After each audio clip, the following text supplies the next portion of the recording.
I am sure that each of you has watched a horror film directed by Tobe Hooper, called The Texas Chainsaw Massacre.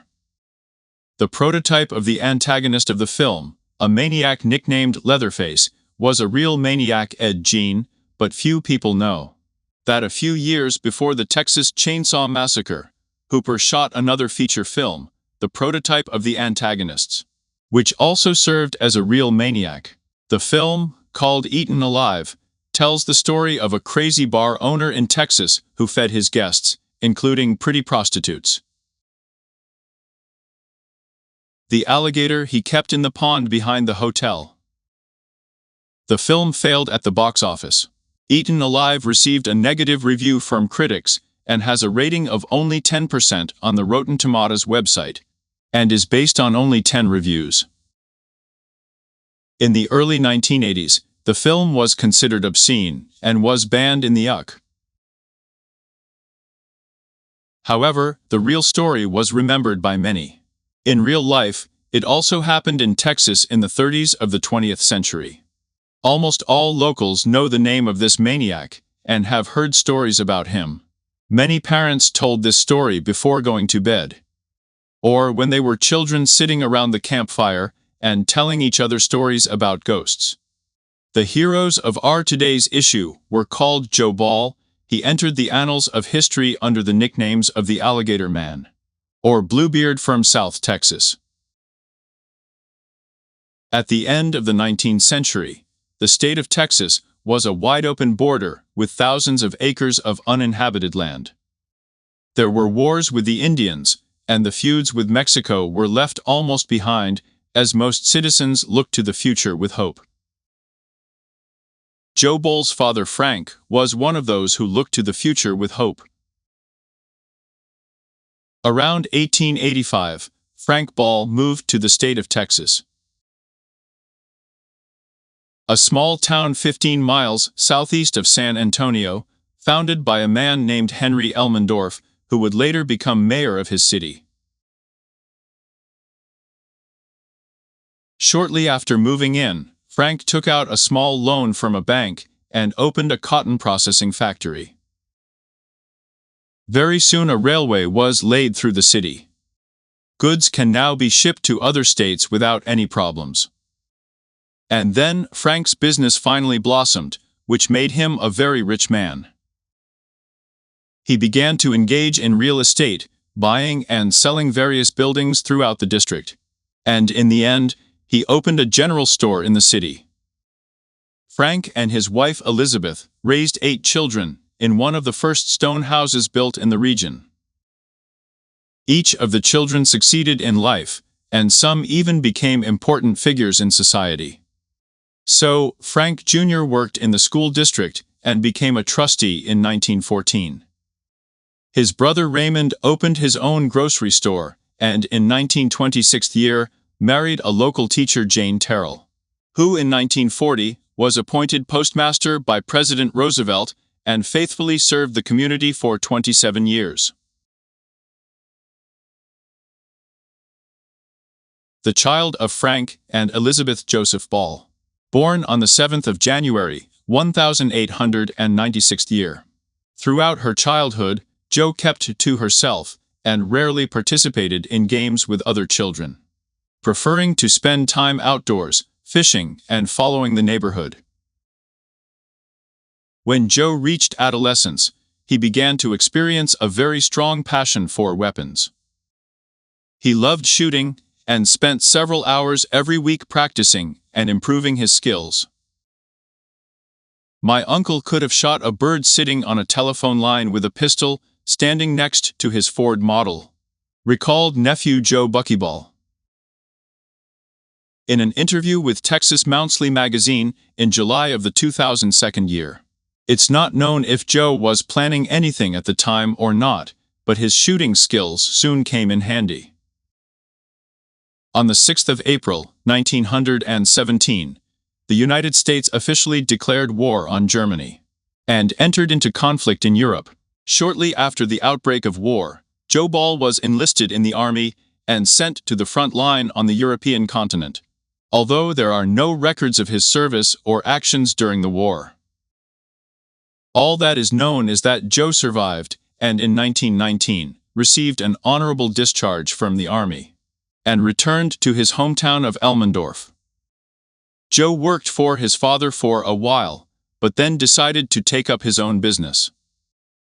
Some suggested that after a couple of years in the trenches, Joe would need time to adjust to a quiet civilian life. Although Joe did not follow in his father's footsteps, but he clearly learned business from him. And he quickly determined that with the advent of Prohibition, there was a huge demand for illegal whiskey and beer. Thus he began his career as a bootlegger. The job was obviously dangerous, but Joe liked it, and he traveled around the neighborhood in his Ford model, selling people whiskey from a barrel with a capacity of 200 liters. In the mid-20s, John hired a young African-American named Clifton Wheeler to help him in business. Being a handyman by profession, Wheeler quickly found himself doing most of both his main and dirty work. Later, it will be reported that Wheeler lived in fear of Joe, and that whenever Joe was drunk, he let off steam by shooting Wheeler in the legs, forcing him to dance a jitterbug. When Prohibition ended in the United States, Joe's bootlegging career began to go downhill. However, since he was already pretty well versed in the liquor business, Joe decided to open his own saloon. By buying a small plot of land outside the city, near the current Highway 181, Joe built a tavern, which he named So Scheibel. In the back there were 2 bedrooms, and in the front there was a bar, a piano, and a room with tables where men could drink and enjoy cockfights from time to time.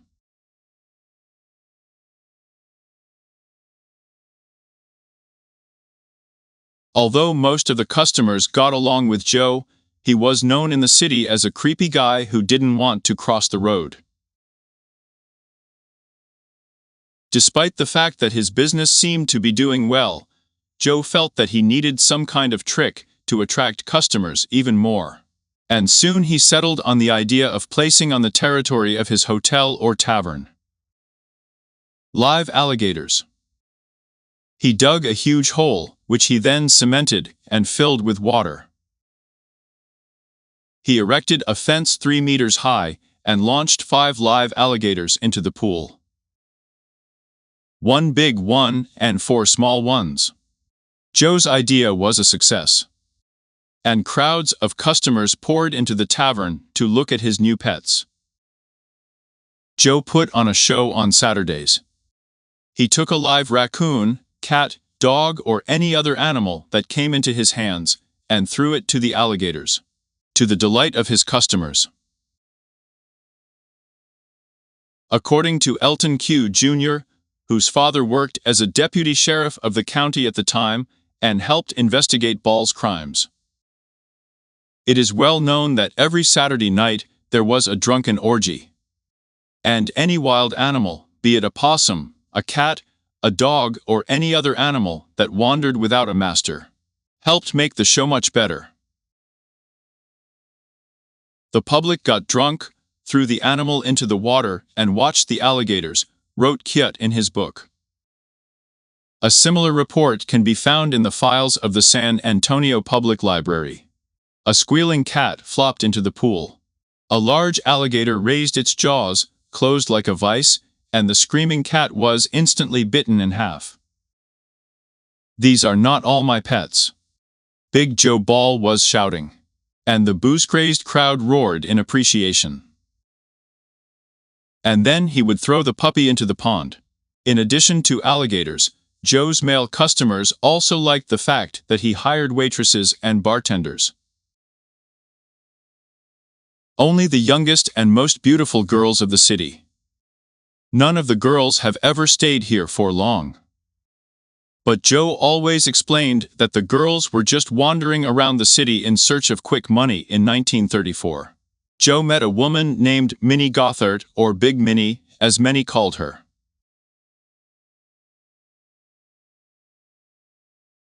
Joe's friends disliked her and considered her an annoying and disgusting person. But Joe obviously didn't mind her presence, and eventually they started running his bar together.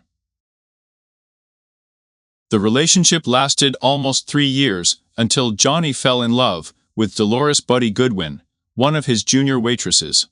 Dolores also fell in love with Joe, although once he threw a bottle at her, after which the girl was left with a terrible scar from her eye to her neck. The situation got even worse in 1937 year, when 22-year-old Hazel Shad Brown started working. Full of self-confidence and dangerously handsome, eternal rake Joe fell in love again. This created a problem for Ball.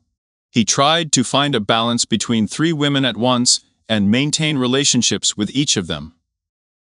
The situation, however, was complicated by the fact that all 3 women continued to work in his bar, and were in constant contact with each other. In the summer of 1937, Joe's problem was partially solved, along with the disappearance of Minnie.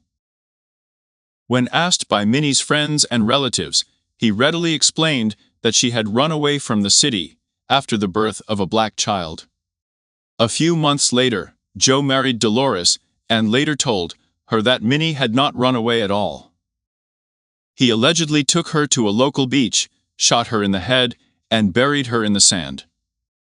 Dolores apparently did not believe Joe's story, and this topic was never raised again.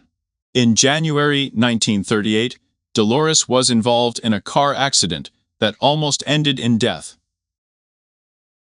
As a result, her left arm was amputated. Nevertheless, rumors quickly spread around the town that one of Joe's alligators had chewed off his hand.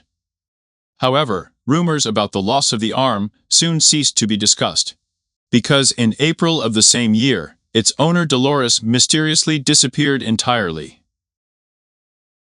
And shortly after that, Joe's third lover Hazel also disappeared. The woman in Joe's life came and went, but his alligators were always there for him. Joe was very protective of his beloved pets. It was rumored that one day, when a neighbor complained about the smell of rotting meat, Joe pulled out a gun and explained in a not very polite way that it must smell like alligator food,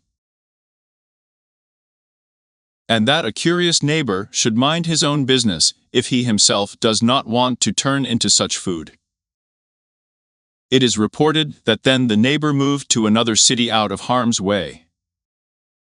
Despite the fact that Joe's assistants continued to disappear, his business grew by leaps and bounds. Everything seemed to be going smoothly. This continued until the middle of 1938, when Minnie's family started asking questions again.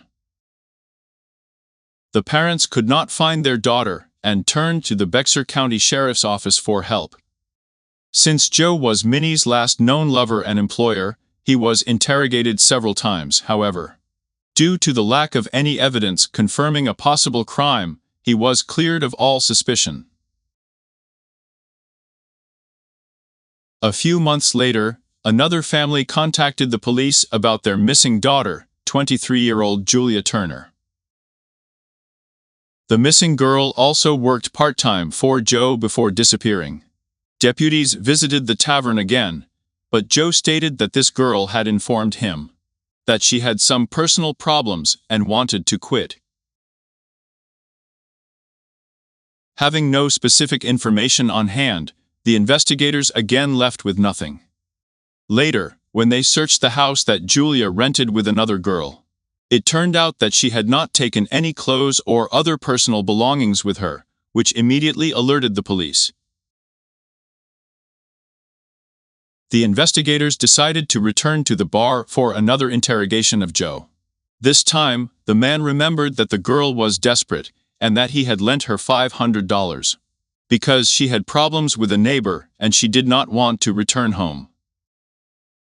Over the next few months, 2 more of Joe's employees disappeared, whose names and ages have since been lost in police archives. Sheriff's deputies brought Ball to the station, and they interrogated him incessantly for several hours. But he continued to insist on his innocence, saying that all these girls simply left the city. and went in search of a better place to live. Without any evidence or leads, the police added the girls to the growing list of missing persons. And Joe was out of danger again. However, on September 23, 1938, Bull's luck began to run out. His old neighbor came to the police and told investigators that he witnessed Joe cutting meat from a human body and feeding the pieces to an alligator. And while the investigators were deciding what to do next, a Mexican-American approached Bexar County Sheriff's Deputy John Gray and told him about a foul-smelling barrel that Joe had left behind his sister's barn. According to him, it smelled like there was dead meat inside. The next morning, officers John Gray and John Cleven Hagen went to that barn to investigate. But the barrel was no longer there. However, Joe's sister confirmed the man's story, and the officers decided to pay Joe another visit. When Gray and Kevin Hagen arrived at the bar, they informed Joe that they were going to take him to San Antonio for questioning. Joe asked if he could close the tavern first, and the officers, unsuspectingly, gave their consent. While the two men were sitting in the bar and waiting, Joe grabbed a bottle of beer and quickly drank it. Then, he went to the bar and pressed the No Product button behind the cash register. One of the drawers opened, he fumbled in it with his hand and pulled out a .45 caliber revolver. He waved them in the direction of Gray and Cleve Hagen, who shouted, "Don't." Then John pointed the revolver at his heart. Then he pulled the trigger, a shot rang out, and the owner of the tavern fell dead on the floor of his own establishment. Subsequently, some claimed that Joe shot himself in the head, not in the chest. However, one way or another, this injury was fatal. Investigators from all over the region soon examined every square centimeter of Joe's bar. They found rotting meat scattered around an alligator pond, and an axe splattered with blood and hair. Their original theory was that Joe mutilated his victims and fed them with his alligator. Investigators also began to recall other disappearances, including two missing barmaids and a teenage boy who often hung out at Joe's. The real horror of the situation was beginning to manifest itself, and Bexar County Sheriff's Deputy John Gray wanted to get answers to all his questions. Investigators found out that Joe's African-American handyman Clifton Wheeler was probably the only living person who could help them. After cordoning off the scene at the bar, Gray and Cleven Hagen picked up Wheeler and took him back to San Antonio for questioning. Initially, Wheeler denied that he knew anything about what happened to the missing women. But towards the end of the day, he finally admitted that he had not been completely honest with the officers about his involvement in this case. Then he explained that Joe's girlfriend Hazel Brown had fallen in love with another man and was planning to leave to start a new life. This, according to Wheeler, combined with accusing him of murdering Big Minnie, caused Joe to get confused and kill Hazel. In order to verify his story, the investigators demanded to provide evidence and ordered Wheeler to show them where Joe disposed of Hazel's body. The next day, Wheeler led investigators to an isolated location about 3 miles out of town, near the San Antonio River. He surveyed the area for a couple of seconds and then began to dig the loose soil. After a few minutes, blood began to ooze out of the mud, and a terrifying fetid smell began to emanate from the ground. The stench became unbearable for those present, and most of the investigators began vomiting. In the end, Wheeler stretched out 2 arms, 2 legs, and finally a torso. When asked where the head was, Wheeler pointed to the remains of a bonfire. Upon closer examination, investigators found a jawbone, several teeth, and several skull fragments. That was all that was left of Hazel Brown.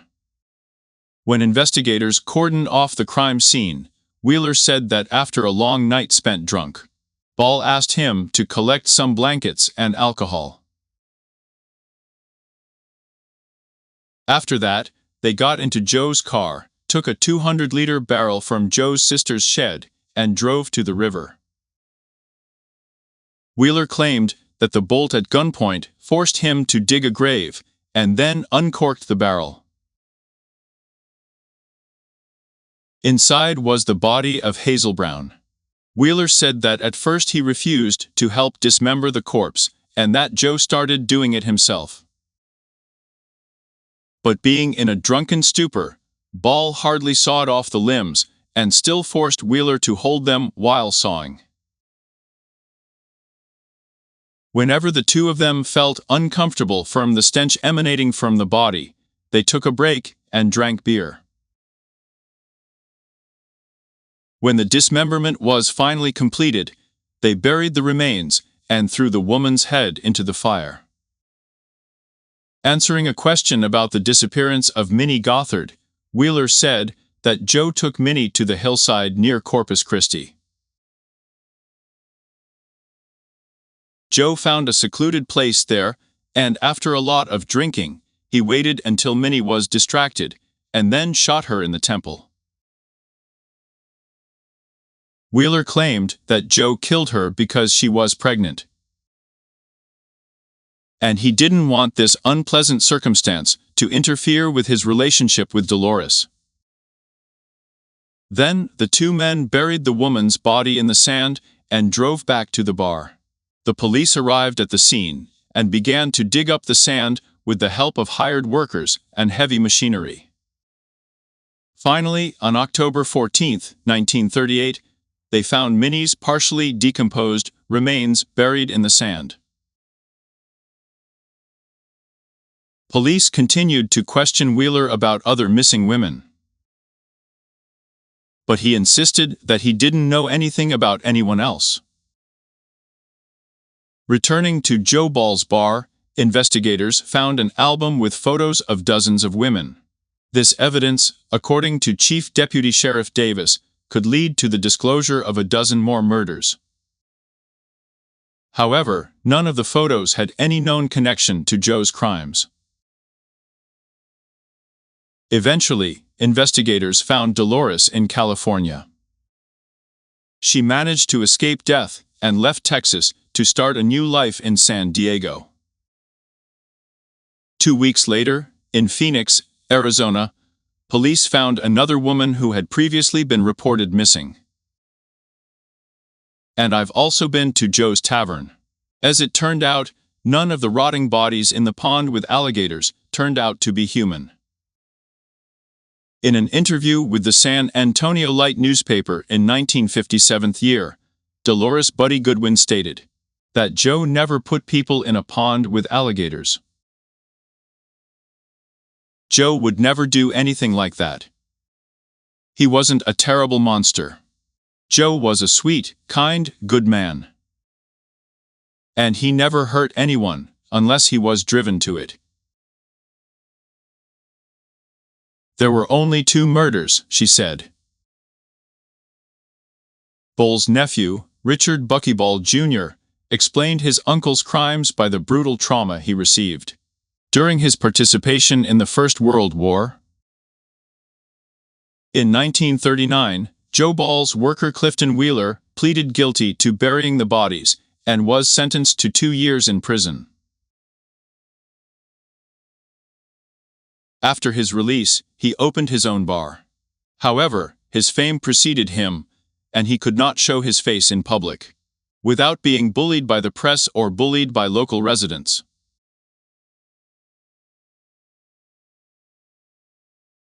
Wheeler eventually left the region and was never heard from again.